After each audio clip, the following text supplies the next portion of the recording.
So, hello and welcome to fourth episode of Prabhucast. Uh, hello Sam. So आज ज्यादा कुछ decided है नहीं कि क्या करना है, बट वी हैव डिसाइडेड कि आज हम एक बाइबल की किताब पे बात करेंगे and hopefully conversation it will take a good turn. So Sam, सीधा स्टार्ट करते हैं आज. ठीक है. जोना पे. जोना. So okay. अगर शॉर्ट में स्टोरी बतानी हो, what is the story of Jonah? What is the crux summary of that book? Short में बतानी हो तो मतलब इतनी शॉर्ट है वो कि अगर आप 5 मिनट के लिए वीडियो पॉज करो तो पढ़ भी सकते हो खुद. पढ़ते फिर क्या 5 मिनट लेके. हाँ बिल्कुल, we can read the whole book. Hindi में पढ़ते हैं. बिल्कुल ठीक है, पढ़ दूं, मैं पूरी पढ़ दूं. अगर 5 मिनट ही लग रहे हैं तो क्या दिक्कत है? हाँ पढ़ देता हूँ पूरी किताब. 5 मिनट से थोड़े ज्यादा लग जाएंगे पर कोई बात नहीं. हाँ. जोना ढूंढो पहले तो. हाँ मिल गया. ओके, तो मैं पढ़ रहा हूँ. ठीक है. प्रभु का वचन सुने. ये है योना की पुस्तक. अमित्ते के पुत्र योना के पास यहोवा का ये वचन पहुंचा. उठ, महानगर निनवे को जा और उसके विरुद्ध प्रचार कर, क्योंकि लोगों की दुष्टता बढ़कर मेरे सम्मुख पहुंच गई है. परंतु योना यहोवा की उपस्थिति से तरशीश को भाग जाने के लिए उठा. वह याफा को गया और वहां से तरशीश जाने वाला एक जहाज मिला. वह किराया देकर उनके साथ उस पर चढ़ गया कि यहोवा की उपस्थिति से भागकर तरशीश को जाए. तब यहोवा ने समुद्र पर प्रचंड आंधी चलाई और समुद्र में एक बड़ा तूफान उठा, जिससे कि जहाज टूटने पर था. तब मल्लाह डर कर अपने अपने देवता को पुकारने लगे और उन्होंने जहाज को हल्का करने के लिए उस पर लदे हुए माल को समुद्र में फेंक दिया. परंतु योना जहाज के तल भर में चला गया था और लेटकर गहरी नींद में सोया हुआ था. तब कप्तान ने उसके पास जाकर कहा, क्या बात है, तू क्यों सो रहा है? उठ, अपने ईश्वर को पुकार. हो सकता है कि तेरा ईश्वर हमारी सुधि ले कि हम नाश ना हो. उन्होंने आपस में कहा, आओ हम चिट्ठियां डालकर मालूम करें कि ये विपत्ति हम पर किसके कारण आ पड़ी है. तब उन्होंने चिट्ठियां डाली और चिट्ठी योना के नाम पर निकली. तब उन्होंने उससे कहा, अब हमें बता कि किस व्यक्ति के कारण ये विपत्ति हम पर आ पड़ी. तेरा व्यवसाय क्या है? तू कहाँ का है?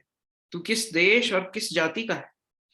तब उसने उनसे कहा, मैं इब्रानी हूँ और मैं उस परमेश्वर यहोवा का भय मानता हूँ जिसने जल और थल दोनों को बनाया.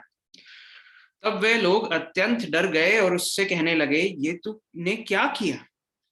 क्योंकि उनको मालूम था कि वे यहोवा की उपस्थिति से भाग रहा था, इसलिए कि उसने उनको स्वयं बता दिया था. अतः उन्होंने उससे कहा, हम तेरे साथ क्या करें कि समुद्र हमारे लिए शांत हो जाए, क्योंकि समुद्र में तूफान बढ़ता ही जा रहा है. उसने उनसे कहा, मुझे उठाकर समुद्र में फेंक दो, तब तुम्हारे लिए समुद्र शांत हो जाएगा, क्योंकि मैं जानता हूं कि ये भारी तूफान मेरे ही कारण तुम पर आया है. फिर भी वे बड़े परिश्रम से खेते रहे कि किनारे लग जाएं, परंतु वे पहुंच ना सके, क्योंकि लहरें उनके विरुद्ध और भी प्रचंड होती जा रही थी. तब उन्होंने यहोवा को पुकार कर कहा, हे यहोवा, हम हृदय से विनती करते हैं, इस मनुष्य के जीवन के कारण हम नाश न हो, और न तू हमें निर्दोष के लहू का दोषी ठहरा, क्योंकि हे यहोवा, तूने जो चाहा वही किया है. अतः उन्होंने योना को उठाकर समुद्र में फेंक दिया और प्रचंड लहरें शांत हो गई. तब उन्होंने यहोवा का अत्यधिक भय माना और उसके लिए बलिदान चढ़ाकर मन्नतें मानी। यहोवा ने योना को निगलने के लिए एक महामच्छ ठहराया और योना 3 दिन और 3 रात उस मच्छ के पेट में रहा। तब योना ने उस मच्छ के पेट में से अपने परमेश्वर यहोवा से प्रार्थना की। उसने कहा, संकट पड़ने पर मैंने यहोवा को पुकारा और उसने मुझसे उत्तर दिया।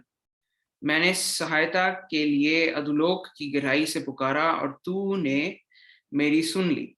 तूने मुझे गहरे सागर में समुद्र की तलहटी में डाल दिया और धाराओं ने मुझे घेर लिया। तेरी सब लहरें और तरंगे मुझ पर वेग से बह गई। तब मैंने कहा, मैं तेरी आंखों के सामने से निकाल दिया गया हूं, फिर भी मैं तेरे पवित्र मंदिर की ओर निहारूंगा। जल से मैं यहां तक घिरा हुआ था कि मेरा दम घुटने पर था। गहरे सागर ने मुझे घेर लिया था। सिवार मेरे सिर के चारों ओर लिपटा हुआ था। मैं पहाड़ों की तलहटी तक उतर चुका था। भूमि के बंधनों ने मुझे सदा के लिए जकड़ लिया था, परंतु हे यहोवा मेरे परमेश्वर, तूने मेरे प्राण को अधोलोक में से निकाल लिया है। जब मैं मूर्छित होने लगा, मैंने यहोवा को स्मरण किया कि मेरी प्रार्थना तेरे पास वरन तेरे पवित्र मंदिर तक पहुंची। जो व्यर्थ मूर्तियों पर मन लगाते हैं वह अपने करुणा निधान को त्याग देते हैं, परंतु मैं यहोवा के गीत गा गा कर तेरे लिए बलिदान चढ़ाऊंगा। जो मन्नत मैंने मानी है उसे मैं पूरा करूंगा। उद्धार यहोवा ही से है। तब यहोवा ने महामच्छ को आज्ञा दी और उसने योना को सूखी भूमि पर उगल दिया। तब दूसरी बार यहोवा का ये वचन योना के पास पहुंचा, उठ और उस महानगर निनवे को जा और जो संदेश मैं तुझे देने पर हूं वहां उसका प्रचार कर।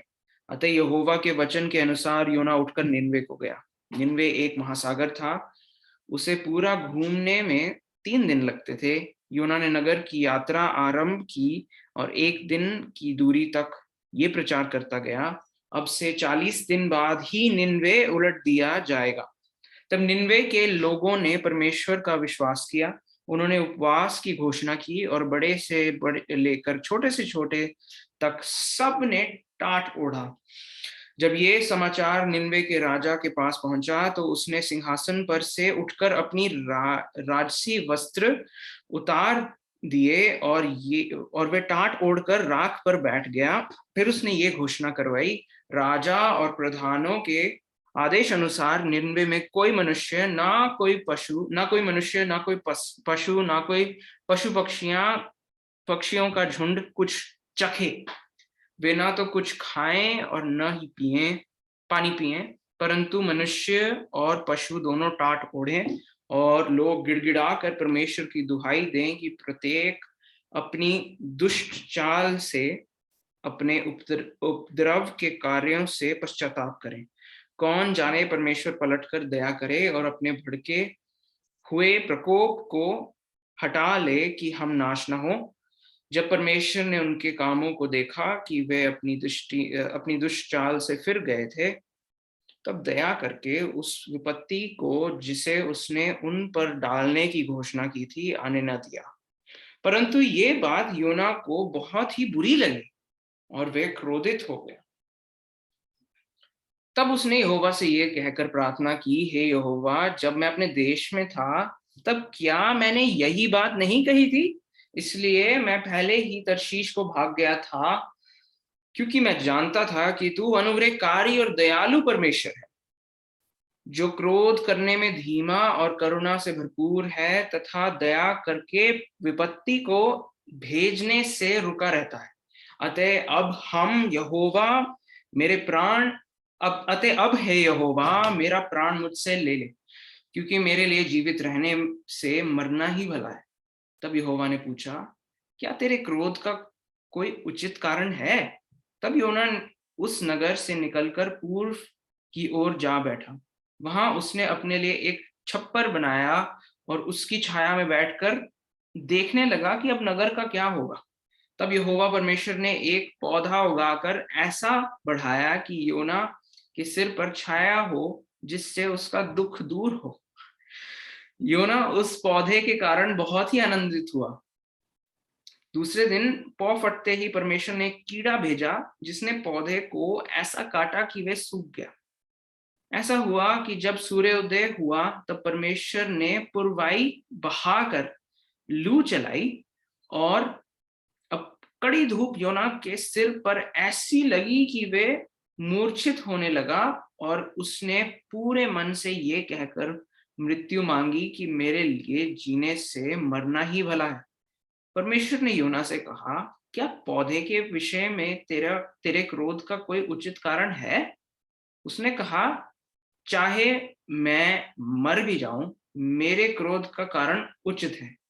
तब यहोवा ने कहा, उस पौधे के प्रति तू इतना तरस खाता है, जिसके लिए ना तो तूने परिश्रम किया और ना जिसे तूने उगाया, वे एक ही रात में बढ़ा और दूसरी रात नष्ट भी हो गया।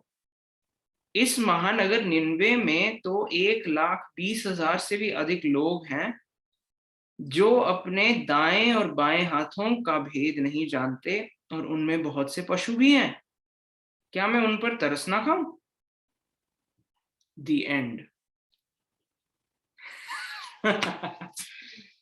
इंटरेस्टिंग। बहुत बहुत रिलेटेबल प्रॉफिट था जोना। मुझे ऐसी फीलिंग आ रही है, मैंने YouTube पे जैसे एक शॉर्ट फिल्म देखी हो, हाँ, शायद से हमारे व्यूअर्स को भी ऐसी फीलिंग आ रही होगी। So Desmond, yes, what are your thoughts about my thoughts, योना की पुस्तक से? ऑब्वियसली देयर आर क्वेश्चंस जो मैंने लिखे हैं। अच्छा, लिख भी लिए? हाँ हाँ, अरे तो मैं ये कर रहा हूँ। बट अच्छा ओवरऑल अगर स्टोरी देखी जाए तो आई थिंक वो इतनी कॉम्प्लिकेटेड भी नहीं है। अच्छा। Jonah out of his rebellion he runs to the opposite direction, मतलब वो उल्टी दिशा में भागता है, जहाँ पे प्रभु ने बोला उसके उल्टी दिशा में। But at the same time वो प्रभु को जानता भी है, प्रॉफिट है, तो उसको पता है कि अच्छा तूफान आ रही है तो क्यों आ रही है। खुद बोल रहा है कि मेरे को पानी में फेंक दो, और फिर पानी में फेंकने के बाद भी वो जो इतनी लंबी बहुत सुंदर एक प्रार्थना बोलता है कि मैं भी आपकी नजरों से दूर हो गया, लेकिन तब भी मैं आपका मंदिर देखूंगा। बहुत सारी चीजें उस प्रार्थना में। और फिर किसी तरीके से निनेवा में आता है, वहां पे भी वो प्रोफेसी करता है एक तरीके से, 40 दिन का के बाद ये होगा। और फिर जब वो नहीं होता, परमेश्वर जब नष्ट नहीं करते, उससे भी क्रोधित हो जाता है कि मैंने कहा था। वो ये ना, वो बार बार बोलता है मुझे पता था, मुझे मालूम था, लेकिन फिर भी वो गुस्सा होता है। और कितने प्यार से प्रभु लास्ट में उसको समझाते हैं एग्जाम्पल के थ्रू। तो this is what I got. अगर if you have to summarise it, correct, मतलब कैसे करोगे? समरी बिल्कुल ठीक है, मतलब बहुत अच्छे से करी आपने एडजस्टमेंट। पर मतलब मेरे को तो जितना मैं इस पुस्तक पे मेडिटेट करता हूँ, उतना मुझे सीखने को मिलता है। थोड़ी कंफ्यूजिंग सी लगती है मुझे कि मतलब यूना, मतलब मेन सवाल उठता है कि यूना क्यों नहीं जाना चाहता था निनिवे, है ना? क्यों, यही था मेरा पहला सवाल। क्योंकि मतलब ओके, सो पहले यूना के पास वचन आता है, यूना भागता है परमेश्वर से, परमेश्वर यूना के पीछे भागते हैं, उसको पकड़ लेते हैं, तूफान में डाल देते हैं, उसको पानी में फेंक दिया जाता है। वो एक महामच्छ, मतलब कि एक बड़ी सी कोई मछली या कुछ खा जाती है उसको, और वो उसके पेट से परमेश्वर को प्रार्थना करता है, और फिर परमेश्वर उस महामिर्च को आज्ञा देते हैं कि योना को सूखी भूमि पे उगल दे। फिर योना फिर से दोबारा वचन आता है प्रभु का। प्रभु और कुछ उसको नहीं सुनाते मारियो खेलते थे ना जैसे,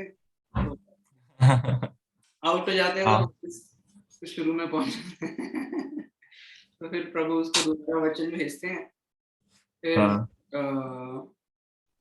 फिर वो जाता है निनवे, प्रचार करता है जो प्रभु ने उसको प्रचार करने को बोला होता है। लोग पश्चाताप करना शुरू हो जाते हैं। ऐसा पश्चाताप मैंने बाइबल में कहीं नहीं देखा जैसे यहाँ। Right, that's true. और वैसा पश्चाताप करने लग पड़ते हैं और योना क्रोधित हो जाता है परमेश्वर के साथ और परमेश्वर को कुछ कुछ सुनाता है। फिर प्रभु उसको कहते हैं कि तेरा क्रोध उचित है। उसका जवाब योना नहीं देता, या हमें पता नहीं कि क्या योना देता नहीं देता। वो एक जाके बैठ जाता है, शहर को देखता है कि अब होगा क्या शहर का। अच्छा, दैट इज आल्सो इंटरेस्टिंग। फिर वो जाके बैठता है, फिर प्रभु एक पौधा उसके ऊपर ले आते हैं। वो बहुत खुश हो जाता है उस पौधे को देख के। फिर पौधा जब अगले दिन पौधा सुखा देते हैं प्रभु, फिर बहुत गुस्सा आ जाता है फिर प्रभु उसको कहते हैं कि तू उस पौधे से तो पौधे के लिए तो तरस खा रहा है, पर इन सब लोगों का क्या। और फिर अब्रप्टली कहानी खत्म हो जाती है। ना हमें पता लगता है कि निनवे को प्रभु ने डिस्ट्रॉय किया या नहीं किया, या निनवे के लोग जो थे वो बचे या नहीं बचे। योना भी मतलब घर भी नहीं पहुंचता, मतलब बीच में एकदम से खत्म हो जाती कहानी। तो बड़ी इंटरेस्टिंग सी कहानी है ये। और अच्छा, तो लास्ट में जो तूने बोला कि हमें नहीं पता कि निनवा का देश बचा है नहीं बचा, I think isn't it obvious कि बच गया? आई मीन इसमें लिखा है ना ही रिलेंट्स फ्रॉम डिस्ट्रॉइंग। अच्छा, करेक्ट, बिल्कुल। सो हमें पता है कि प्रभु अपने गुस्से से हट गए, हाँ, क्रोध उन्होंने टाल दिया। पर फिर भी योना के मन में शायद अभी कुछ है कि देखें कि होता क्या है शहर का ना, कि शायद कुछ गुंजाइश हो कि तबाह हो जाएंगे लोग, है ना। पता नहीं may be that's what he was thinking. पर मतलब एक और इंटरेस्टिंग चीज है इससे रिलेटेड कि जो निनवे है वो सीरिया देश का कैपिटल था, है ना। सीरिया का कैपिटल था निनवे। और योना के टाइम में तो निनवे ने पश्चाताप किया, पर हम जानते हैं बाकी जो नबी की पुस्तकें हैं, जो भविष्यवक्ताएं हैं, उनकी पुस्तकें हैं, उनसे हमें पता है कि सीरिया को परमेश्वर तबाह करते हैं, है ना। तो ये भी बड़ी अचंभे वाली चीज है कि मतलब यहाँ पे पश्चाताप हो रहा है, पर maybe few generations later प्रभु पूरे सीरिया को तबाह करते हैं। इसका मतलब कि लोग रिपेंट नहीं हुए ठीक से, या रिपेंट होके उनकी अगली पीढ़ी भूल गई, या ऐसा कुछ। मुझे इसका मतलब ज्यादा डिटेल पता नहीं है, और मुझे ये भी नहीं पता कि किस हद तक हमें मालूम है इसके बारे में हिस्ट्री से ना। सो बट पॉइंट वही ना, मतलब but point my point is कि कहानी एकदम से खत्म हो जाती है अजीब सी। तो मतलब ये शायद सवाल डेस्मंड तुमने लिखे होंगे, पर मेरे दिमाग में जो अभी आ रहे हैं, एक तो कि योना भागता क्यों प्रभु से, और इस कहानी का मकसद क्या है। इस कहानी का मकसद क्या है? राइट राइट, ये भी एक तरीके से लिखा ही है। मतलब क्या कहना क्या चाहते हो, है ना। राइट, अप टू यू, तो whenever you want to take this discussion. हाँ, तो these are the bigger questions जो तूने पूछे, वो ज्यादा बड़े क्वेश्चंस हैं। पहले एक कुछ छोटे छोटे क्वेश्चंस पे हम डील करते हैं। मैंने चैप्टर 1 वर्स 9 में एक बहुत यूनिक चीज देखी। चैप्टर 1 वर्स 9 में जो नॉन ज्यूज है, जो गैर यहूदी है, वो किस तरीके से कहते हैं ना कि पूछते हैं कि तुम्हारा परमेश्वर कौन है ना, कि हमने तो अपने गॉड्स को कर दिया मतलब पूछ उनसे प्रे कर लिया, सब कुछ पूछ लिया, but who is your God? और फिर जब वो बताता है कि मैं हिब्रू हूँ, परमेश्वर का भय, यहोवा परमेश्वर का भय रखता हूँ, जिसने who made heaven and seas and dry land, है ना? उसके बाद लिखा है then the men were exceedingly afraid. So बहुत यूनिक है, यहाँ पे चीज दिखती है कि नॉन इजराइलाइट्स जानते भी नहीं कौन है, but somehow they know and they fear him also. So don't you find this a unique, मतलब आज के टाइम पे ऐसा शायद नहीं होगा, है ना? कि ओके, अच्छा मैं बोलूँ मैं क्रिश्चियन हूँ तो आई डोंट थिंक ये रिस्पॉन्स हो, अरे यू क्रिश्चियन हो, ये वाले गॉड से, अरे नहीं, पर एक्सपीरियंसली फियर वाली चीज। नहीं, कई सो बार ऐसा होता भी है मेरे हिसाब से। कई बार मेरे एक्सपीरियंस में भी हुआ है कि प्रभु यीशु मसीह का नाम सुन के लोग घबरा जाते हैं कि अच्छा इनसे इनसे पंगा हो गया, है ना? तो और इवन मतलब पुराने जमाने में, मतलब बाइबल के टाइम में मेरा मेरा यकीन है कि बाकी देशों ने, जो इजराइल के साथ परमेश्वर ने उनको महिमा दिखाई थी मिस्र देश से निकालने में, उनको वो सब जो आसपास के देश थे और राज्य थे, सब में मतलब उनके बारे में खबर पहुंची होगी। जैसे कि हम जानते हैं कि यरीहो के लोग जो थे वो बहुत घबराए हुए थे कि यहूदी आ गए हैं और मतलब हमको तबाह कर देंगे। और इवन जब वो वीराने में जा रहे थे इजरायली, तो काफी लोग उनसे डर डर के साइड हो रहे थे ना उनके, कि इनसे ना तो पंगा लेना है, ना इनको एंटरटेन करना है, इनसे दूर ही रहो, है ना? तो what do you think? Right, so ये चीज मेरे को बड़ी मतलब यूनिक सी लगी यहाँ पे, कि जो हिब्रू के नहीं भी है, राइट, इसराइल के नहीं भी है, even they fear this God of Israel, और जानते हैं कि भाई ये वाला है, ये वाले गॉड है, तो इससे भाई बच के रहो वाली चीज। Correct. So I found that really unique. Creator of heaven and earth ना, मतलब वो मतलब आसमान और जमीन उसने बनाई है। तो मतलब मेरे हिसाब से कोई भी मतलब अन्य जितने भी उस जमाने के और इवन आज भी अलग अलग जो भी वर्ल्ड व्यू है या धर्म है, कोई भी ऐसे नहीं बोलता कि सृष्टि का कर्ता मतलब परमेश्वर, मेरा परमेश्वर वो है जिसने सृष्टि और धरती को बनाया है, और मुझे उसकी छाप में बनाया है ना, उसकी मुझे परमेश्वर की सूरत और सीरत में बनाया। मैं जानता हूँ और भी अन्य कुछ एक दो धर्म है जो कहते हैं कि परमेश्वर ने हमें बनाया है, बट वही ना, त्रिएकता नहीं आती जिसमें हम पिछली बार भी बात कर रहे थे। वो त्रिएकता ना होने की वजह से जो क्रिएटर क्रिएचर डिवाइड है वो ब्लर हो जाता है। तो एक तरीके से जो क्रिएटर है वो क्रिएशन पे डिपेंड हो जाता है। और सचमुच में त्रिएकता की वजह से, प्रभु की त्रिएकता की वजह से क्रिएशन पॉसिबल हो पाती है, पर वो अलग बात है।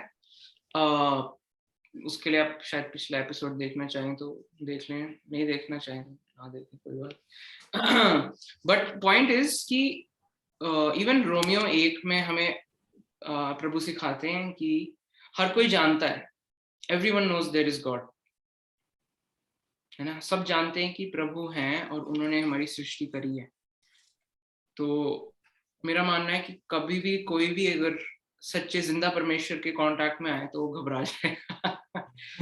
जैसे कि हम भी घबरा जाते हैं प्रभु से। मतलब मैं ये मतलब तुम्हारा क्या एक्सपीरियंस रहा होगा डेस्मंड? मतलब कोई बड़ा कंफर्टेबल डिसीजन तो नहीं रहा होगा प्रभु को चूज करना ना, मतलब है ना? सॉरी, घर वाले आ गए थे। हाँ, अच्छी बात है। तो It's not just हाँ, talking head. राइट। Desmond इंसान है, उसका घर है, उसकी भी फैमिली है. This is living proof of that. Right right. So so हाँ, मैं क्या कह रहा था, हाँ कि मतलब कि प्रभु, मेरा एक्सपीरियंस क्या रहा होगा. हाँ मतलब हमारा सबका, जब हमने जेन्युइनली प्रभु को एनकाउंटर किया तो हम भी डर गए, है ना. कोई कोई मतलब दीवार पे फूल नहीं बने हुए थे, मतलब it's a right. Terrifying experience to experience the holiness of God. पवित्र परमेश्वर के जब हम सम्मुख आते हैं तो डर बड़ी नेचुरल सी चीज है. डर ये नहीं कि हम काम के मतलब पीछे हो जाएं, पर मतलब कि मतलब कई लोग होते हैं ना, कई लोग हमारी लाइफ में भी होते हैं जो कि अगर कमरे में घुसे ना तो हम एकदम ठीक हो जाते हैं ऐसे, है ना. Right right. तो certain people have that kind of gravitas, जिसको बोले ना, weight, glory about them. When you come into their presence, आपको मतलब you come in, मतलब you know your place. तो वैसा कुछ हो रहा है उनके साथ मेरे हिसाब से. राइट. आई मीन ये जो फियर वाली बात करी, ये आइज़ाया में भी दिखता है. इस चैप्टर में वो डर कैसे हो जाता है, वो टू मी भाई, मार दो मेरे को, मैं लायक नहीं. एंड सेम थिंग पीटर के साथ भी दिखती है.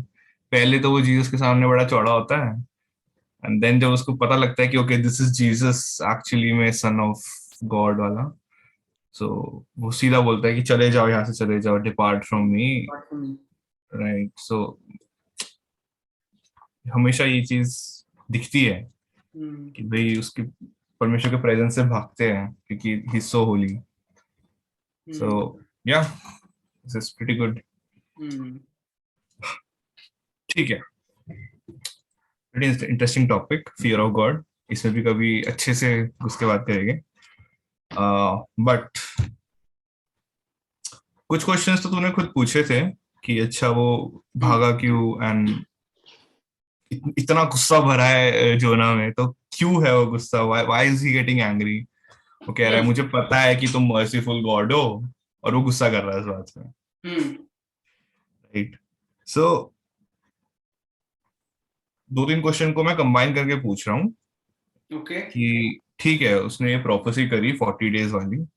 First of all, as a prophet हम मानते हैं कि हाँ जोना एक असली प्रॉफिट था. तो I think you know the question ना. वो पूछो. उसकी प्रोफेसी सच क्यों नहीं हुई, एंड अगर उसकी प्रोफेसी सच नहीं हुई, then why is he not false prophet according to scripture, जो कहती है किसी की अगर प्रोफेसी झूठी निकली तो he is a false prophet. Right. पहले यही क्वेश्चन को लेके चलते हैं कि how would you understand this. Okay. So इसको मैं दूसरे दूसरे अगर किसी और कॉन्टेक्स्ट में अप्लाई करूं तो, किसी और कॉन्टेक्स्ट में, अगर कोई सुसमाचार प्रचार कर रहा है, साइन पकड़ा है, कुछ भी कह रहा है कि तुम नर्क जा रहे हो, है ना. सो तो अगर वो कोई साइन को पढ़े और वो मसीह बन जाए तो वो फॉल्स प्रॉफिट थोड़ी हुआ. बट वो एक ऑप्शन दे रहे हैं ना कि आइदर रिपेंट एंड बिलीव और you will face the consequences of your sin. नहीं मतलब लोग ऐसे बोलते हैं, पर जरूरी नहीं कि ऐसा बोले कोई ना. मतलब इट्स अ ट्रू स्टेटमेंट ना कि वो नर्क जा रहा है. सच है ना, नर्क ही जा रहा है ना बंदा. पर अगर प्रभु यीशु मसीह में विश्वास करे तो फिर थोड़ी जाएगा नर्क. ओके. तो that's not a false prophecy. मतलब देखो ना, why is it not false prophecy. योना खुद कहता है कि योना को पता था कि जो मैं बोल रहा हूँ वो सच नहीं होने वाला. जोना को पता था कि जो मैं बोल रहा हूँ सच नहीं होने वाला. कि नहीं. क्या आई डोंट रिस्पॉन्स? नो, मेरे को जोना पढ़ के ऐसा लगा तो नहीं कि उसको नहीं पता था ये चीज, बट हाँ लास्ट में बोलता है वही कि ना। I know you are a god who relents from destroying. देखो ना, एक बार ही पढ़ो तो सही। पढ़ना वर्स 2, चैप्टर 4 वर्स 2, चौथा अध्याय दूसरी आयत। हम्म। तो दूसरी आयत का भी, या and he prayed to the Lord and said, O Lord, is it not this what I said when I was yet in my country, hmm. that this is why this is why I made haste to flee to Tarshish, for I knew that you are a gracious God and merciful, slow to anger, abounds in steadfast love, and relenting from destroying. हम्म।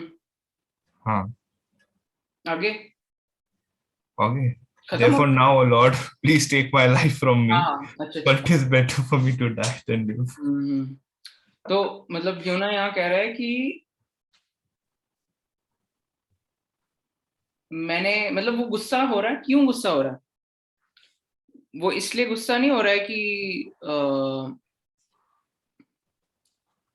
मतलब one of the reasons वो गुस्सा इसलिए हो रहा है कि मुझे पता था कि मैं प्रोनाउंस करूंगा जजमेंट, हम्म और आप उनको लोगे बचा, है ना? हम्म वो उसको अच्छा नहीं लग रहा था, okay. है ना? तो क्योंकि मतलब जोना को खुद को पता था कि मैं अगर रिपेंटेंस के लिए, मतलब इफ आई से कि पेरिश होने वाले हैं, मतलब निन्वे, तो उसको पता था कि हम्म प्रभु की अनुग्रह में वो हो सकता है उनको बचा भी ले, है ना? क्योंकि देखो ना, जैसे कि हमने इन जो मल्हार थे, है ना, जो जो फिशरमैन थे, हम्म उनको जो इब्रानी लोग का परमेश्वर था उनके बारे में पता था। वो जानते थे कि, क्योंकि नाम से पुकारते हैं उसको, बाद में प्रेयर करते हैं ना कि हे यहोवा हम पे इस मतलब क्या, हे यहोवा हम हृदय से विनती करते हैं इस मनुष्य के जीवन के कारण हमें ना, हम नाश ना हो, और न तू हमें निर्दोष के लहू का दोषी ठहर, हे यहोवा, है ना? तो नाम से पुकारते परमेश्वर को। तो उनको पता था परमेश्वर के बारे में, वो जानते थे कि इजराइल का परमेश्वर, जिंदा परमेश्वर कौन है। उसी तरीके से निन्वे को भी पता था मेरे हिसाब से, एटलीस्ट थोड़ा बहुत इनको पता था कि ये है कौन परमेश्वर ना, और कि वो दयालु परमेश्वर है, वे जानते ये थे तभी। पता था नॉन इजराइलाइट्स को। ओके। तभी तो वो फिर अनुग्रह, मतलब तभी वो फिर पश्चाताप करते हैं ना, कि वो कहते हैं ना कि कौन जाने, तीसरा अध्याय 9वीं आयत, कौन जाने परमेश्वर पलट कर दया करे और हमें भड़के हुए प्रकोप से हटा ले कि हम नाश न हो। तो वो समझते हैं कि परमेश्वर दयालु है।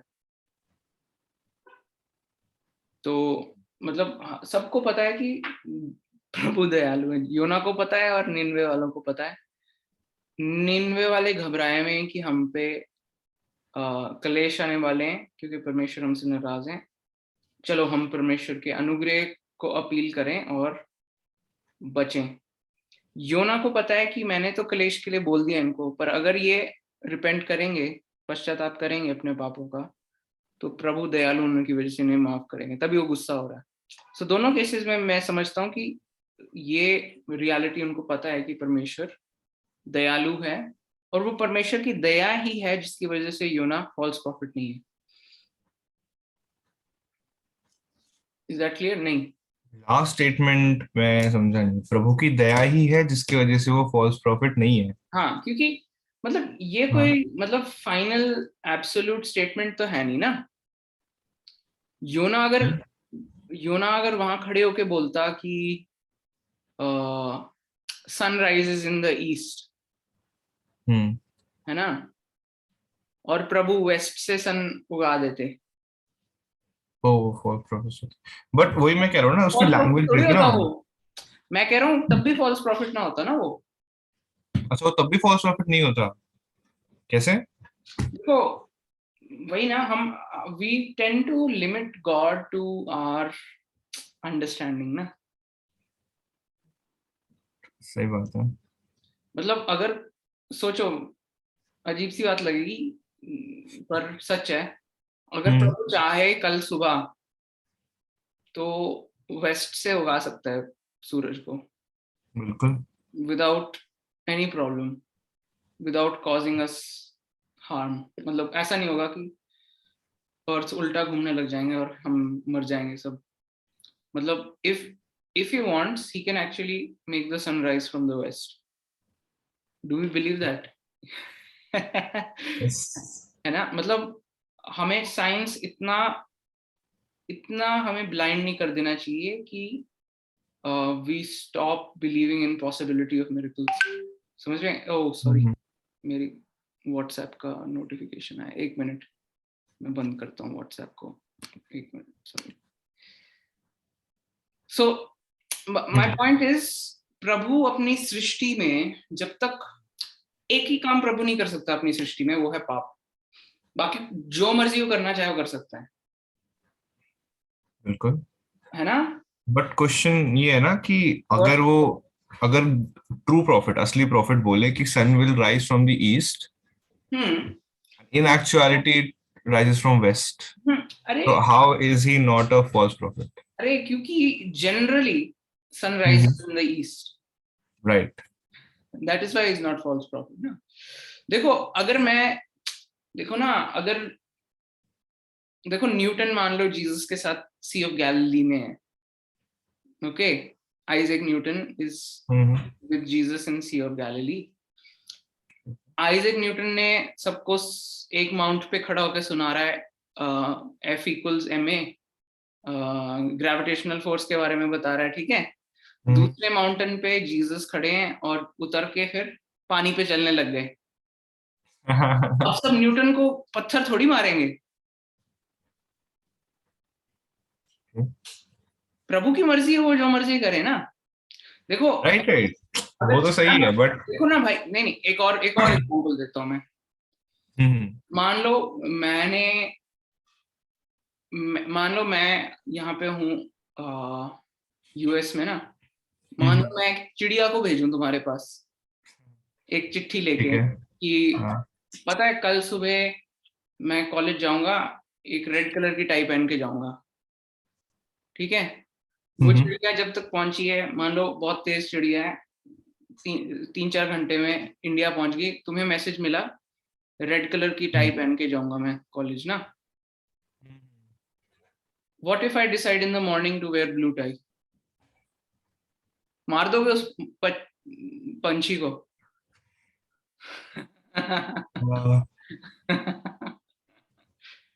अच्छा, सो ठीक है, चलो, अगर इसको मैं लेके चलूं, इसको मान लूं मैं, let's say for the sake of the argument, so false prophet कौन हुआ फिर? फॉल्स प्रॉफिट वो हुआ जो प्रभु का वचन ना दिया हो और वो क्लेम कर रहा हो कि दे, या फिर प्रभु ने कुछ बोला और वो झूठ उसमें मिला के बोल रहा हो ना। लेकिन फिर हमें कैसे पता लगेगा ये बात? अगर जो वो कहता है वो सच ना हो तो? एग्जैक्टली exactly, जोना के साथ। नहीं, पर देखो ना, देयर इज डिफरेंस। एग्जैक्टली, वो डिफरेंस क्या है? वही वही क्वेश्चन है मेरा। देयर इज डिफरेंस, जैसे कि फॉल्स प्रॉफिट, मतलब जैसे कि यर्मिया के टाइम में एक फॉल्स प्रॉफिट आया था, वो कह रहा था कि प्रभु तुम्हें कुछ ही महीनों में वापस एग्जाइल से लेके जा रहा है यरूशलेम। अच्छा, ठीक है। फिर यर्मिया ने आके बोला कि नहीं, ये फॉल्स प्रॉफिट है, वो 70 साल में लेके जाएंगे, 70 इयर्स के बाद। और उसके बाद वो फेमस वर्स आती है, for I know the plans I have for you. मतलब कि 70 साल अभी बैठो यहाँ पे, नॉट कि तुम्हारे सब ख्वाब पूरे होने वाले हैं। प्रभु कह रहे हैं कि तुम 70 साल अभी यहीं टिके रहो, मेरे को पता है मैंने क्या प्लान रखे हैं, 70 साल बाद पूरे करूंगा। ठीक है। सो मतलब यहाँ पे दो व्यू आ गए ना। अब अगर कुछ महीने बाद अगर प्रभु नहीं लेके जाते उनको, तो he is clearly a false prophet, है ना। पर अगर 70 साल बाद लेके जाते हैं, तो इससे क्लियर हो जाता है कि जर्माया इज ट्रू प्रॉफिट, है ना। राइट। अगर मान लो जो दूसरा फॉल्स प्रॉफिट था, हनानी उसका नाम था, हम्म। मान लो कि maybe he was mistaken, मान लो, मैं ऐसी थॉट एक्सपेरिमेंट है, ऐसे कुछ सच वो नहीं है, कुछ भी नहीं है, हाँ। मान लो कि वो जाके सबको बोल देता है कि 4 महीने में सब वापस जाने वाले हैं, फिर उसको रियलाइज होता है यार ये तो मेरे को लगा था प्रभु ने मेरे से बोला, ये एक्चुअली प्रभु ने नहीं बोला, फिर वो करेक्ट करता है, नहीं नहीं नहीं नहीं, 70 साल बाद होगा, उसको लोग मारना थोड़ी शुरू कर देंगे, है ना। राइट। ही करेक्टेड हिमसेल्फ ना। करेक्टेड तो हिमसेल्फ। बट यहाँ पे तो उससे भी बेटर कहानी है ना, क्योंकि मतलब लोग नर्क जा रहे हैं correct, but God is gracious God also ना। राइट राइट, वो तो हमने देख लिया कहानी में। Point is God, so God never, ऐसे तो हम हमेशा ही, हम तो ये भी कह सकते हैं कि God himself is false prophet. ये अगर if YouTube was run by church, फिर ये वीडियो कैंसिल हो जाती है, because I was calling God false. नहीं देखो ना, Jesus, God said to Adam, eat of this fruit और you will die, but or Adam you will die, die. कर लो जो Adam करना। didn't die. हाँ, Right. oh God is false prophet, oh shame, Good shame. question. But God is not, God is merciful na, Right. so God in his mercy, वही ना, he can choose to spare sin, there is a cost to that which he has to pay, उनको भुगतान करना पड़ा उस पाप का, पर जो उन्होंने किया अपने बेटे को भेज के, पर अगर उन्होंने पाप क्षमा किया है, उससे वो झूठे नहीं ठहराते। देखो अगर मेरे से कोई पैसे चोरी कर ले, तो मतलब, और अगर मैं उसको माफ कर दूं, Right. मतलब लोग मेरे को आके प्रोटेस्ट थोड़ी करने लग जाएंगे मेरे घर के सामने कि नहीं, तुम्हें पास पैसे वापस मिलने चाहिए, है ना, मेरी मर्जी है। दैट्स व्हाट, हम ना प्रभु की सॉवरेनिटी को समझते नहीं है, तभी हमें लगता है कि मतलब actually we are not calling Jonah false prophet, we are calling God false prophet in this. क्योंकि प्रभु ने बोला था ना उसको कि खत्म कर, 40 दिन में खत्म हो जाएंगे, और फिर नहीं किया। वही तो जोना को गुस्सा आ रहा है कि मुझे भेज दिया ऐसे ही। Okay. है ना। तो हम कह सकते हैं क्या जोना इसलिए गुस्सा है कि कहीं ना कहीं वो यहाँ पे एक तरीके से फॉल्स प्रॉफिट की तरह व्यू हो रहा है, लोगों के तरफ से उसकी इज्जत गिर रही है। I don't think he cares about his इज्जत before सीरिया, कुछ और मसला है। कुछ और मसला है, ठीक है। Which is the What do other, you think, क्या मसला है, क्यों गुस्सा है वो? क्यों गुस्सा है? अच्छा, वो that is another question, but ये clarify हुआ कि मतलब he's not false prophet. I'm trying to understand, जहां तक मैं समझाऊं कि God has this right to show mercy, right, forgive sinners, right. एक और कहीं इज़िकियल यिर्मयाह में कहीं है ना, But why doesn't this make him a liar? Why doesn't make him a liar? देखो ना भाई, अगर वही ना, there's a difference between saying this is the law and this is the gospel. Right. It's as simple as that. सच पूछो तो This is the law and this is the gospel. जो व्यवस्था है, जो नियम है, उसके अनुसार यदि तुम पाप करो, यदि तुम उसके खिलाफ जाओ, व्यवस्था के खिलाफ, तो उसकी मजदूरी क्या है? मृत्यु, है ना। So that is the sentence of death brought by law, है ना। व्यवस्था हमें मृत्यु लेके आती है, पर अगर उस मृत्यु से बचाने के लिए कोई रास्ता प्रभु निकालें, तो वो झूठे कैसे हुए भाई? अगर वो एक योजना बनाए कि इस मृत्यु से लोग बच सकें, तो वो झूठे कैसे हुए? अगर प्रभु को नहीं भेजा होता, अगर प्रभु यीशु मसीह को नहीं भेजा होता, क्रूस पे नहीं बहाया होता खून प्रभु यीशु मसीह, तब वो झूठे ठहरे होते, क्योंकि उन्होंने भुगतान किया ही नहीं, है ना? Justice would not have been satisfied अगर प्रभु यीशु मसीह ना आए होते. So actually Jesus is the center of it all, जैसे कि गाना कहता है ना, center of it all. और so that is where Jesus is in the book of Jonah actually. He makes it possible. Jesus makes the Jonah possible. महिमा दिखाई प्रभु यीशु मसीह के द्वारा रहे. Right. Does that clarify? कहीं ना कहीं. अच्छा, just to प्रभु यीशु मसीह के बिना सेंस नहीं बनती कहानी की. So God can relent from destroying. वो promise कर सकते हैं कि this country will be destroyed. उसके बाद he can relent. But वही ना, दो reason. Sorry, बोलो. दो reason. First of all, he is merciful. तो वो mercy दिखा सकते हैं righteously. और second of all, क्योंकि उसकी payment करनी है, and he did it in Christ. मतलब ये दो रीजन नहीं है, सेम ही रीजन है. सेम ही रीजन है, बट आई थिंक दो एस्पेक्ट नहीं. God's mercy is Christ Jesus.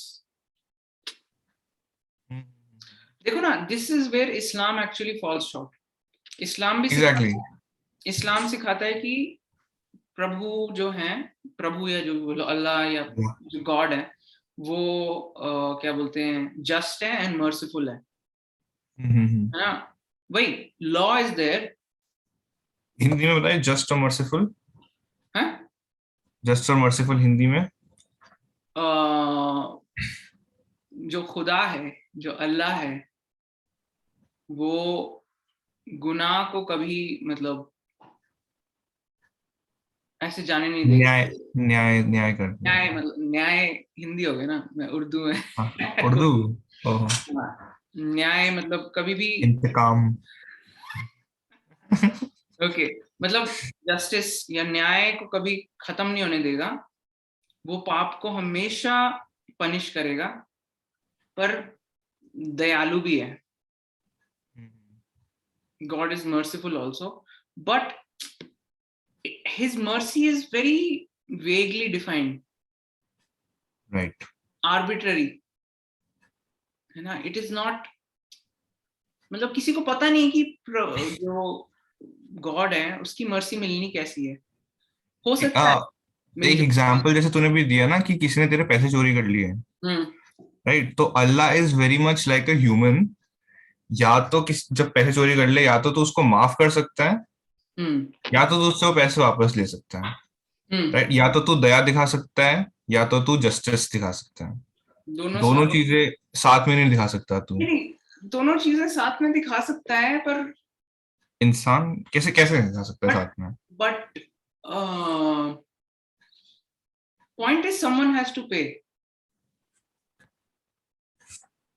Someone has to pay. अगर right. पैसे मुझे वापस दे देता है तो उसने भुगतान किया. right. अगर मैं माफ करता हूं तो मैंने भुगतान किया एक्चुअली, इम्प्लिसिटली. पर इस्लाम कहता है कि उसने भी नहीं भुगतान किया और प्रभु ने भी भुगतान किया ही नहीं. वो मतलब कहीं पाप ऐसे वैनिश हो गया. तो justice of God is either compromised और mercy of God is compromised, है ना? दोनों साथ में एग्जिस्ट नहीं कर रहा है. साथ में इसलिए एग्जिस्ट नहीं कर रहे हैं क्योंकि एक तरीके से आप कह रहे हो कि पैसे उसने भी नहीं दिए और मेरे से चोरी भी नहीं हुए. है ना?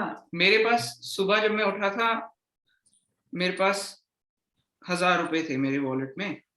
शाम को 500 रुपए थे, मेरे दोस्त ने चोरी कर लिए. मेरे दोस्त ने या दुश्मन ने या जो भी चोरी कर लिए, और फिर मैंने रात को बैठ के उसको माफ किया, सुबह उठा तो वो 500 रुपए भी उसी के पास थे, मेरे वॉलेट में दोबारा 1000 रुपए थे। That is kind of what Islam is saying, है ना? And it's very vaguely defined. प्रभु कब अनुग्रह दिखा दे अपना, कब अपनी मर्सी, कब अपनी दया फजल अपनी दिखाए, कुछ डिफाइंड नहीं है यहाँ पे। मतलब वही त्रिएकता आ जाती है ना जहाँ पे। तो यहाँ पे प्रभु यीशु मसीह ने बड़ी वेल डिफाइंड, मतलब पिता परमेश्वर ने त्रिएक परमेश्वर ने एग्जैक्टली कितने मिलीलीटर खून बहा प्रभु यीशु मसीह का बदन मेजर करके बॉडी में प्रभु ने हमारे पापों का भुगतान किया।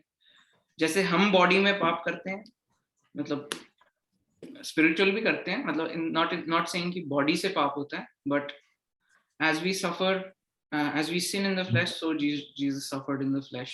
Exactly क्या भुगतान करना था वो प्रभु यीशु मसीह ने पूरा किया। तो उसकी वजह से God's justice and mercy work together, and उसकी वजह से Jonah is not a false prophet, nor is God a false liar. or a liar, है ना? Right. So ठीक है, but हाँ हम फिर अगले क्वेश्चन में जा रहे थे। हाँ, जोना एंग्री क्यों हुआ? Yeah, you had a different view to it. Different view? मैंने बोला था ना कि अच्छा वो फॉल्स प्रॉफिट बन रहा है इसलिए गुस्सा है, बट यू सेड कि नहीं, कुछ और है मसला। I don't think, मतलब यहाँ पे कहीं नहीं लिखा कि उसको शर्म आई, या मतलब his issue is not with उसकी इमेज। अगर हम वो चौथे अध्याय में जो हमने पढ़ा दूसरी आयत में, his issue is with mercy of God. Right. बहुत वियर्ड लगता है देखने में। अरे तुम तो दयालु हो, मुझे गुस्सा आ रहा है। बहुत वियर्ड है ये। हमने बाइबल में कहीं और देखा है ये? हाँ, आई थिंक पैरेबल में। कौन सा पैरेबल? Elder brother. एक सेकंड देना। हाँ दीदी का मार्क्स नहीं, यहाँ पे तो कुछ है नहीं। नहीं। हाँ, तो आई थिंक वो जो पैरेबल है उड़ाव पुत्र वाला, उसमें जो बड़ा भाई होता है, Correct. he gets angry at his father because of his mercy, grace. Correct. Right. So I think very similar. I think that is similar. अगर आप मतलब इस पैसेज से familiar नहीं है तो लूका रचित सुसमाचार उसकी 15वें अध्याय में आप पढ़ सकते हैं इसको। डालेगा? अभी पता नहीं पढ़ना चाहते हो कि नहीं। चलो कोई नहीं। I think सबको पता ही होता है कि छोटा बेटा होता है, बड़ा बेटा होता है। बड़ा बेटा बड़ा गुडी टू शूज बनने की कोशिश कर रहा होता है, अपने आप को अच्छा दिखाने की कोशिश कर रहा होता है पिता के सामने। छोटा बेटा पैसे उड़ाता है, बहुत पैसे उड़ा के आता है वापस घर, तो पिता उसको वापस स्वीकार कर लेता है। उससे बड़ा पुत्र क्या है, गुस्से हो जाता है ना? जोना, मैंने उसको मतलब, और ये भी सोचो ना, जोना इज लाइक अगर पिता बड़े पुत्र को बोले कि जा छोटे पुत्र को बोल कि तेरा जीवन तबाह हो रहा है, और छोटा पुत्र रिपेंट करके पिता के पास आ जाए ना, that is kind of like Jonah, right, है ना? अगर और फिर वो बोलेगा, फिर पिता क्या है, उसके लिए पार्टी कर रहा है। बड़ा बेटा बोल रहा है मैंने इतने साल से तेरी सेवा करी, तूने अभी मेरे लिए कोई तो कोई पार्टी ये जो मतलब वैश्याओं में अपनी तेरी पूरी संपत्ति उड़ा के आया है, और जिसको तूने मुझे भेजा प्रचार करने मैं कैसे, मतलब मार दो मुझे, मतलब आई एम नॉट सेइंग लूका 15 में ऐसा लिखा है, मैं कह रहा हूँ कि योना ऐसी कहानी है जहाँ पे बड़े पुत्र को बोला जाए कि जा छोटे पुत्र को बचा के आना। तो मतलब राइट। एक और कहानी है, एक और पैराबल है जीसस का, जो कि मेरे को लगता है इससे रिलेट होता है कि एक मालिक होता है एक बगीचे का, सुबह 9 बजे किसी को मान लो 100 रुपए हायर करता है, 12 बजे किसी को हायर करता है, 3 बजे और 6 बजे हायर करता है, रात के 9 बजे सबको तनख्वाह मिलती है। तो जो जिसको 6 बजे हायर किया उसको 100 रुपए पकड़ा देता है। तो जो सुबह के 9 बजे जिसको मिले होते हैं उसको लगता है अच्छा 6 वाले को 100 रुपए मिले हैं तो मुझे तो 100 से ज्यादा ही मिलने चाहिए। तो उस तक जब तक बारी आती है उसको भी 100 रुपए मिलते हैं। तो फिर वो नाराज हो जाता है कि मुझे 100 रुपए मिले हैं। तो फिर मालिक उसको कहता है कि तुझे 100 रुपए के लिए मैंने हायर किया था ना, तो जो बोला था वो दे रहा हूँ मैं तुझे। Are you envious because I am generous, है ना? हिंदी में बोलियो, या चल मैं तुम पढ़ के बोल देता हूँ। हाँ बोलो बोलो। नहीं, लास्ट में जो तुमने सेंटेंस बोला। हाँ हाँ मेरे को हिंदी में पता नहीं है ये ना, पर मैं हिंदी की बाइबल से ढूंढ के, हाँ मत्ती 20 में है, एक बारी मैं पढ़ देता हूँ। 20 में है, 20:16। क्या मेरे लिए उचित नहीं कि जो मेरा है उससे मैं जो चाहूं सो करूं? क्या मेरा उदार होना तेरी आंखों में खटकता है? That's so relatable to जोना ना। क्या मेरा उदार होना तेरी आंखों में खटकता है? क्या ये सही है तू गुस्सा होता है? प्रभु भी योना, is it right for you to be angry about this? है ना? वही ना, हम मतलब when we minimize sovereignty of God, जब हम प्रभु की जो प्रभुता है उसको छोटा सा कर देते हैं, तो हमें लगता है कि उद्धार ऐसी चीज है जो हम अपने बलबूते से या तो डिजर्व करते हैं या नहीं डिजर्व करते हैं। पर योना के खुद ही शब्द ऐसे हैं, वो दूसरे अध्याय के अंत में कहता है कि उद्धार यहोवा से ही है। योना खुद ही बोलता है सच, है ना, कि salvation belongs to the Lord। प्रभु की मर्जी है जो जिसको वो उद्धार देना चाहे अपनी एज अ फ्री गिफ्ट वो दे सकता है ना? तो मतलब what is the lesson here? What do you think, lesson?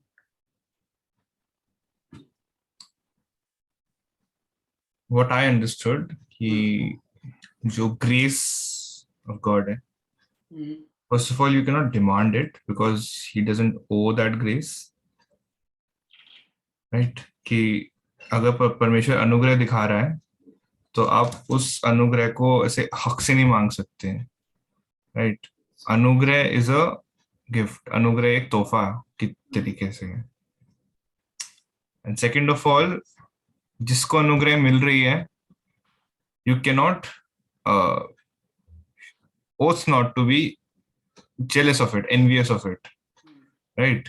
क्योंकि उनके पास राइट है दया दिखाने का और नहीं दिखाने का। जैसे बोलते हैं ना, I will have mercy on हुम आई विल हैव मर्सी, मैं उस पर दया दिखाऊंगा जिस पर दया दिखानी है मेरे को।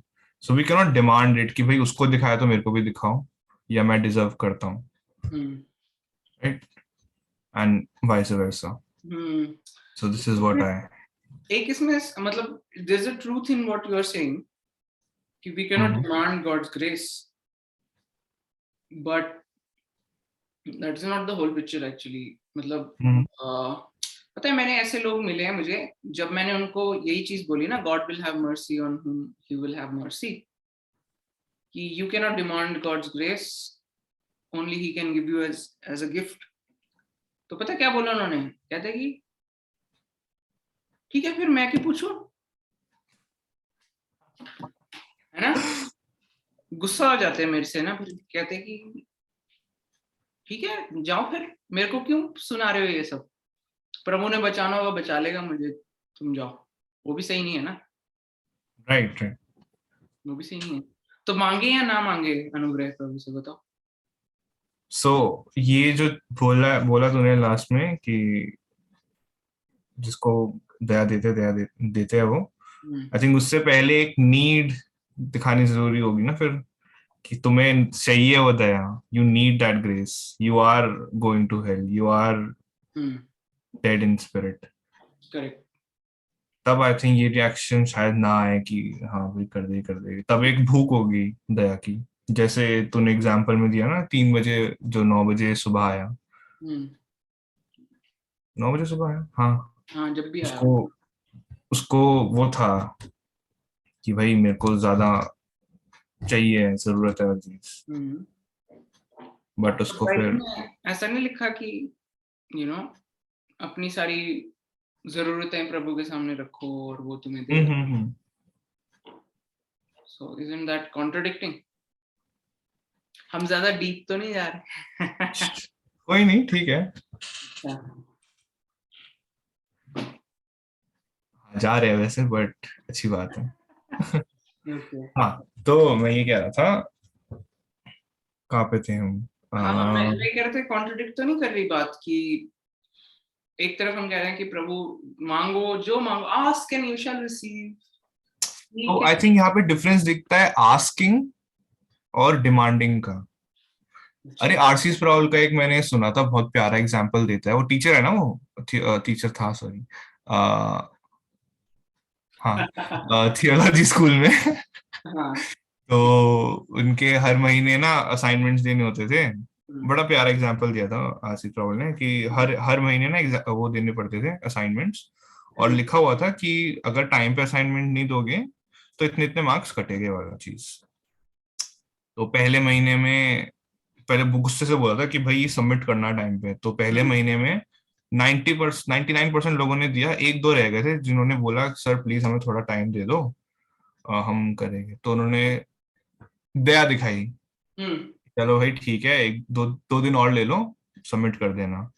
ठीक है, फिर बाकी लोगों ने देखा अच्छा ऐसे होता है, तो सेकंड महीने में और लोगों ने नहीं किया, मतलब मान लो 10 लोगों ने नहीं किया। हम्म, फिर उन्होंने बोला हमें प्लीज थोड़ा टाइम और दे दो, तो आरसी ने बोला ठीक है भाई 2 दिन और ले लो।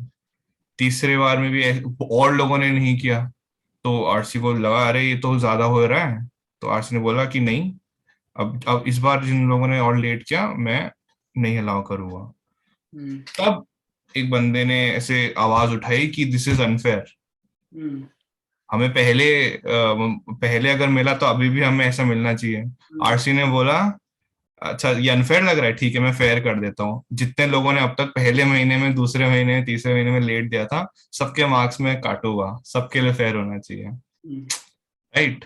सो यहाँ पे डिफरेंस दिख रहा है आस्किंग का, कि हमें प्लीज दया करो वाली चीज, और हम्म, फिर डिमांडिंग फॉर, कि भाई ऐसा ही होना चाहिए, demanding for grace, justice। Demanding for mercy. Demanding for mercy, वो ग्रेस के लिए डिमांड कर रहा था ना, कि मुझे ग्रेस दो, पहले भी दिया था तो अब भी दो, उसको भी दिया था तो मेरे को भी दो, डिमांड कर रहा है वो। ओके दैट वे, समझ गया मैं। मतलब राइट। इसको दूसरे दूसरे वर्ड्स में बोला जाए तो मतलब इंस्टेड ऑफ सेइंग कि मतलब इसको ऐसे बोल सकते हैं कि God does not owe us. Exactly, कि ये वाली बोला था। चीज बोली है, राइट, कि हाँ, God doesn't owe us. God doesn't owe us but we should request him. Right. लिखा है ना कि he delights in showing mercy, उनको डिलाइट्स। अच्छा लगता है दया दया करना, अनुग्रह देना। पर मांगोगे तो, हाँ। वही वही बात है ना, फिर कैसे दिखा सकते हैं हम अनुग्रह, क्या? जस्टिस, मतलब डिलाइट्स तो ठीक है, हम्म बट एक तरफ he doesn't owe mercy also, hmm दूसरी तरफ कह रहे हैं कि रिक्वेस्ट भी करो। हम्म तो इज गॉड लाइक, पता नहीं if this is going in a weird direction. But if मतलब ऐसे प्रभु ऐसे ऐसे बैठे हुए आएगा तो दूंगा ऐसे करके ना। I think he freely offers भी ना, एक जाओ लोगों को बताओ कि मैं दयालु हूँ ताकि वो मांगे वाली चीज, he sending out his people.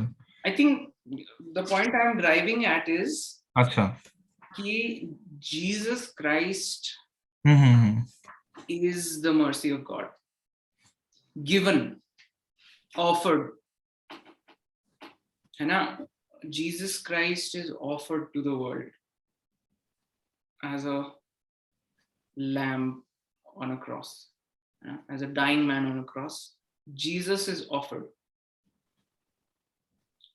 प्रभु यीशु मसीह एक क्रूस पर टंगे हुए हमारे पापों के लिए प्रभु यीशु मसीह पेश किया जाता है दुनिया के सामने as a gift. So God, मतलब God is not sitting ऊपर की मांगेगा तो देंगे, उसने बेटा भेजा हुआ है उसमें Exactly. हाँ उसमें बेटा भेजा अपना। प्रभु यीशु मसीह मारे गए, गाड़े गए, तीसरे दिन जी उठे हमारे पापों के लिए। अगर प्रभु यीशु मसीह में हो तो डिमांड करो, जो डिमांड करना है करो, पीछे पड़ जाओ प्रभु के कि प्रभु यीशु मसीह की वजह से मुझे चाहिए, मुझे ये चाहिए, मुझे वो चाहिए। मैं नहीं कह रहा हूँ जेट चाहिए या सूट चाहिए या गाड़ी चाहिए, जो जरूरत है वो मिलेगा। अगर गाड़ी की जरूरत है गाड़ी मांगो, अगर जेट की भी जरूरत है प्रभु की महिमा के लिए तो मांगो, मैं ये रोकूंगा नहीं। बट अपने मतलब जेम्स की पुस्तक में ना ऐसे भी लिखा है कि तुम मांगते हो मिलता नहीं क्योंकि तुम बुरे इंटेंशन से मांगते हो ना। प्रभु यीशु मसीह में मांगोगे, उसकी महिमा के लिए मांगोगे। प्रभु यीशु मसीह ने खास करके कहा है यूहन्ना 15वें अध्याय में, जो कुछ तुम मेरे नाम में मांगोगे पिता तुम्हें देगा। तो वही दैट इज द हिंज, प्रभु यीशु इन क्राइस्ट मांगना है सब कुछ। इन क्राइस्ट अनुग्रह मांगोगे ऐसे मिलेगा, छप्पड़ फाड़ के मिलेगा, जितना चाहिए अनुग्रह वो मिलेगा, उससे ज्यादा भी मिलेगा। प्रभु यीशु मसीह में नहीं मांगोगे कुछ नहीं मिलेगा, कुछ भी नहीं मिलेगा, कुछ नहीं मिलेगा। वही ना, अनुग्रह बहुत वेग हो जाता है प्रभु यीशु मसीह के बाहर। Outside of Christ it's all justice. अनुग्रह नाम की चीज, there is no thing called grace. Grace कोई मतलब चाय की तरह नहीं है कि लिक्विड थोड़ा सा इंजेक्ट कर दो, इधर उधर डाल दो। Grace is not a object. पानी की तरह नहीं है, हवा की तरह नहीं है कि आप दे सकते हो थोड़ा सा ग्रेस ले लो, है ना। Grace is Jesus Christ. यीशु मसीह है तो ग्रेस है, नहीं है तो नहीं। राइट। अगर ग्रेस का एग्जिस्टेंस की पॉसिबिलिटी कि ग्रेस एग्जिस्ट भी कर सकता है is because of cross, I think. उसने जो क्रॉस पे, and Jesus is grace, Jesus is the grace of God, Jesus is the mercy of God, he is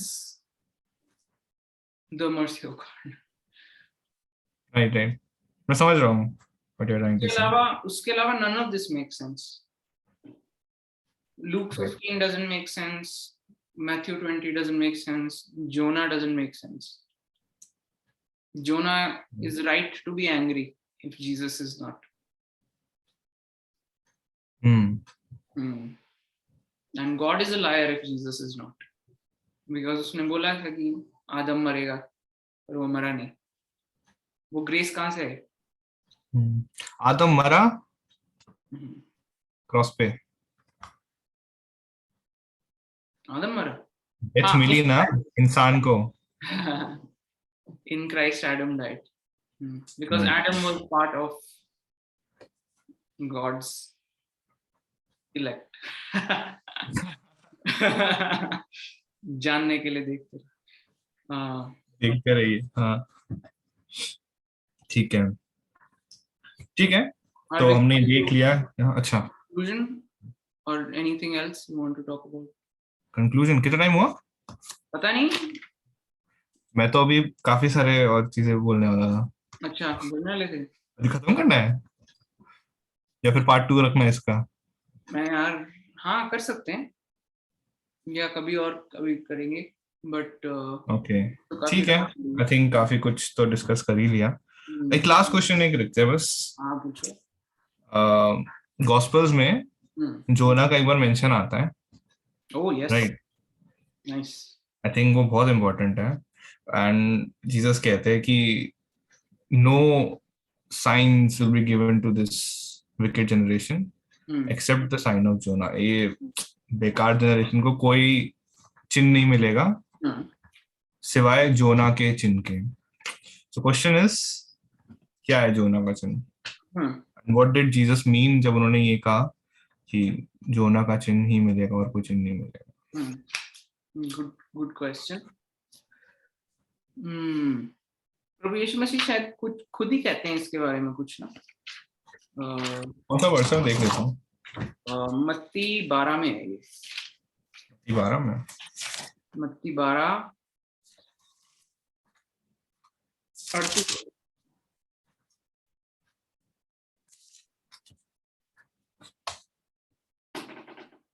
हम्म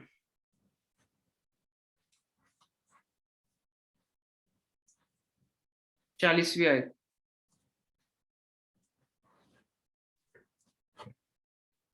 39 और 40 दोनों, 39 एंड 40 पढ़ दूं मैं?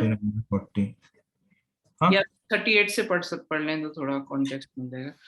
तब कुछ शास्त्रियों और फरीसियों ने उससे कहा, गुरु हम तुझसे कोई चिन्ह देखना चाहते हैं।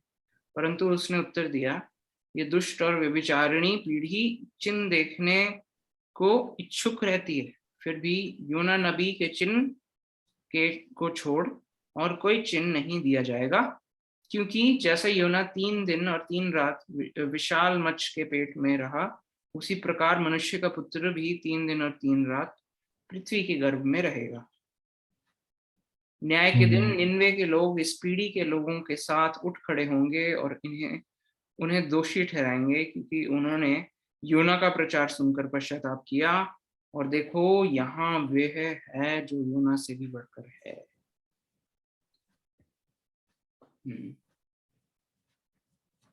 ये यार जीसस ने आंसर दे दिया क्वेश्चन का। तो जिस तरीके से 3 दिन तक जोना मछली के पेट में था, देन ही बॉन्ड निनेवा को चेतावनी दी, निनेवा ने रिपेंट किया। तो आई थिंक जीसस यही कह रहे हैं कि इस तरीके का सिमिलर एक चेतावनी वो जीसस दे रहे हैं, और उसके अलावा we don't need any signs and wonders. हाँ, और एक और बात है कि साइन हम ढूंढते हैं, मतलब फिजिकल हमारे आमने सामने देख के छू के चेक करने वाले साइन ढूंढते हैं ना, पर प्रभु यीशु मसीह किस तरीके के साइन की बात कर रहे हैं जो ओल्ड टेस्टामेंट में पाए जाते हैं है ना। तो अगर तुम्हें प्रभु से एक चिन्ह चाहिए तो पुराना नियम पढ़ो राइट। तो और मतलब अगर योना को हम और करीबी से देखें तो मतलब मछली के पेट में और क्रूज पे जाने का मतलब क्या अंतर है। मतलब योना जैसे प्रभु से दूर भाग रहा था, प्रभु यीशु मसीह उसका उल्टा प्रभु के करीब भाग रहे थे ना। He set his face towards Jerusalem. वो जानते थे कि मैं प्रभु की मर्जी पूरी करने आया हूँ। लिखा भी है वचन में कई बारी।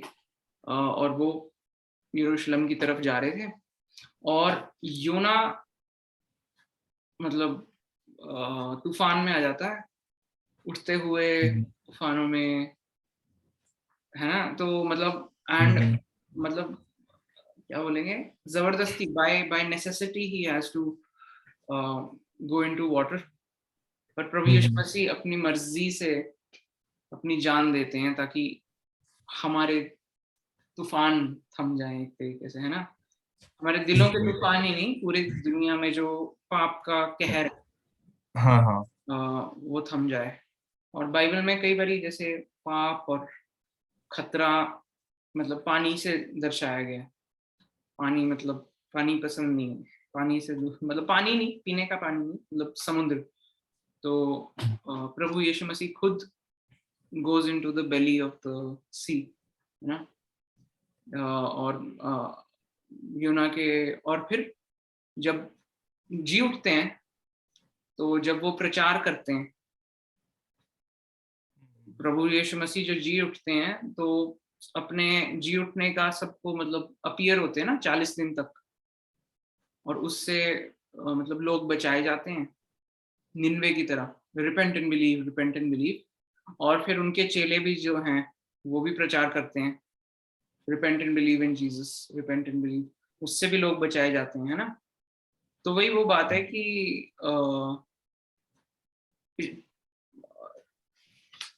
इब्रानियों 1:1 वाली बात है बिल्कुल, है ना। प्राचीन भूल गया यार काल, इब्रानियों के। हाँ क्या हो गया? इब्रानियों का 1:1। हाँ, हिब्रूज 1:1। प्राचीन काल में परमेश्वर ने नबियों के द्वारा पूर्वजों से बार बार तथा अनेक प्रकार से बात करके इन अंतिम दिनों में हमसे अपने पुत्र के द्वारा बातें की हैं, अच्छा, हाँ हाँ, ओके। जिससे उसने सब वस्तुओं जिसे उसने सब वस्तुओं का उत्तराधिकारी ठहराया, और जिसके द्वारा उसने संपूर्ण सृष्टि की रचना भी की थी, है ना। तो वही बात है कि पुराने नियम में योना के चिन्ह से, और उसके बाद वो जो क्वीन ऑफ शीबा है उसके बारे में भी प्रभु बात करते हैं उसी पैसेज में, मत्ती 12 में ना। तो कहने का यही मतलब है कि प्रभु अपने अनुग्रह और अपने जो उनका न्याय है, और जो उनका उनका जो लॉ है और उनका जो गॉस्पेल है, उसको टाइप्स एंड शैडोज में पुराने नियम में बता रहे हैं, है ना। It is looking forward to Christ. और उसमें अगर लोग विश्वास नहीं कर रहे, तो वो मतलब उनको प्रभु तबाह कर दे रहे हैं। अब जब यीशु मसीह आ गए हैं और उनका पवित्र आत्मा टेस्टिफाई कर रहा है वचन के द्वारा, अगर अब नहीं विश्वास कोई करेगा तो उसका क्या हश्र होगा, ना। वही वो इब्रानियों 2 में भी कहता है, इस कारण हमें चाहिए कि जो कुछ हमने सुना है, इब्रानियों 2:1, इस कारण हमें चाहिए कि जो कुछ हमने सुना है उस पर और अधिक गहराई से ध्यान दें, ऐसा ना हो कि हम उससे भटक जाएं, है ना। ज्यादा करीबी से सुनना है प्रभु यीशु मसीह को, क्योंकि वो परमेश्वर का पुत्र है और देहधारी हुआ है ना। राइट। सिर्फ नबी नहीं बोल रहा कोई, वही ना, God is himself being the profit, right, है ना। राइट, राइट, सही है। वो खुद प्रॉफिट भी वही है, सैक्रिफाइस भी वही है, सेंडर भी वही है, और जज भी वही है, न्यायी भी वही है। राइट। एंड में जीसस ही जस्टिस करेंगे। योना का काम भी, मतलब योना की कहानी में योना का काम भी प्रभु यीशु मसीह कर रहे हैं, मछली का काम भी प्रभु यीशु मसीह कर रहे हैं एक तरीके से। निन्वे, मछली का काम प्रभु यीशु मसीह कर रहे, कैसे? मतलब ही मछली इज लाइक शियोल ना? जजमेंट ना, मतलब अच्छा, wrath of God. wrath of God, हाँ, तो So फादर हो गया ना, God is showing wrath to God the Son. God the Son, right? I don't know. I hope I'm not saying anything heretical. Heretic. If I am, I already नहीं ठीक है, I think heretic नहीं है। anyway, point is, you know, Jesus is the prophet, Jesus is the sacrifice, Jesus is the judge. Judge. That's why salvation is more precious and judgment is more dangerous.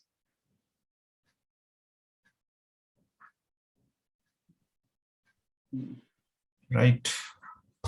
सही है। So ठीक है, तो let's concluding कुछ, अच्छा concluding भी क्या, I think आज का टॉपिक अगर हम concise way में देखें, so it was very focused on grace of God, right और कहीं ना कहीं एक पैटर्न हमको बनता हुआ यहाँ पे दिख रहा है. हमने स्टार्टिंग में भी स्पोक अबाउट स्क्रिप्चर अलोन, फिर क्राइस्ट अलोन, आज faith sorry grace alone, right. तो ये सिर्फ अनुग्रह से ही. Even अनुग्रह क्या है बेसिकली गॉड का, ऐसा क्या बोला? even Christ alone.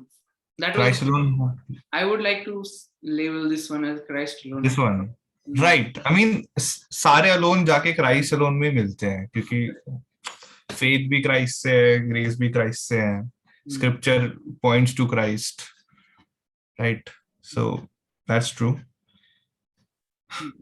So yeah, any concluding words about this grace of God, Jonah? This one, I think हाँ. हाँ बोल. अरे बोल बोल बोल. नहीं अब तो मैं नहीं बोलूँगा. छोड़ यार, ज्यादा हो जाएगा, क्योंकि I was going to ask कि हमें निनेवा को कैसे ग्रेस दिखा, वो तो हमने बात करी. जोना को पर्सनली कैसे वो ग्रेस दिखा, उस पर हमने उतना बात नहीं करी. तो करेंगे कभी, बहुत लंबा चला जाएगा, रहने दो. What were you saying? मैं कह रहा था why don't we pray like on podcast, हम On podcast? कर देते हैं अभी भी. It would be good अगर हम we conclude this with prayer. What do you say? Sure, बहुत अच्छा आइडिया है. करोगे? Sure, sure. Okay. प्रभु बहुत बहुत धन्यवाद करते हैं एक बार फिर से, आपने जोड़ा हम लोगों को प्रभु. प्रभु जितने लोग देख भी रहे हैं प्रभु, उनको आप लेके आए हो प्रभु. विश्वास करते हैं ये प्रभु, बहुत बहुत धन्यवाद करते हैं प्रभु आपके इस अनुग्रह के लिए. प्रभु जैसा आपने जोना निनेवा के लोगों के लिए कहा था प्रभु कि अपने दाएं से बाएं को नहीं जानते, प्रभु हम पे भी इस तरीके का अनुग्रह तो दिखा प्रभु. तेरे को जान पाए प्रभु, तेरी गहरी बातों को हम समझ पाए प्रभु, तेरे वचन में हम डूब के प्रभु तेरे को जान के तेरे से प्यार कर पाए प्रभु. ये मांगते हैं हम सब प्रभु. प्रभु जितने भी लोग देख रहे हैं और हम दोनों के लिए भी प्रभु, हम सबके दिलों पे तू काम कर, हमें बढ़ा, तेरे को जान सके, तुझमें बढ़ सके प्रभु. एक बार फिर से धन्यवाद करते हैं प्रभु, इस सारे अनुग्रह जो तूने अब तक दिखाई उसके लिए, यीशु मसीह के नाम से मांगते हैं. Amen. Thank you. Yes, so काफी लेट है इधर. क्या टाइम हो गया यहाँ पे? तो अभी दोपहर के 12 ही है. चलो, I think we can talk once. नहीं नहीं, ओके, जस्ट कंक्लूडिंग वो कर देते हैं ना कि ठीक है. प्लीज लाइक करें, शेयर करें, सब्सक्राइब भी करें, कमेंट करें अपने क्वेश्चंस, और अपने लोकल चर्च का पार्ट बने. बिल्कुल बिल्कुल. Keep supporting. अगर कुछ सवाल हो या कुछ आप कुछ पर्सनली हमसे कहना चाहते हैं, prabhucast@gmail.com पे मेल कर सकते हैं. डिस्क्रिप्शन में दिख जाएगा. You can send us your questions and queries, everything there. So thank you for watching. Thank you, Sam. Yes, thank you, Dusty. So, bye.